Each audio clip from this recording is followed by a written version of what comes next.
Открыть больничный лист в коме можно и дистанционно. При появлении симптомов ОРВИ или COVID-19 можно обратиться в колл-центр поликлиники по месту жительства. После проведения дистанционной консультации пациентам, которые могут наблюдаться амбулаторно, может быть оформлен электронный лист нетрудоспособности на срок до 7 дней. В случае, если врач примет решение о назначении лекарственной терапии, дистанционно будут оформлены и рецепты. Информация будет передана сотруднику медорганизации, который отвечает за доставку препаратов до места проживания пациента. При отсутствии симптомов ОРВИ через 7 дней пациент сможет также дистанционно закрыть больничный без сдачи ПЦР-теста.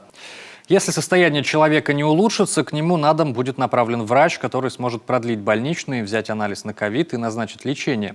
Как отмечает руководитель Минздрава Коми Игорь Дягилев, эта мера позволит разгрузить поликлиники и избавить от необходимости посещать врача пациентов с легким течением заболевания. Врачи при этом смогут быстрее прийти на дом к тем пациентам, которым действительно нужна помощь.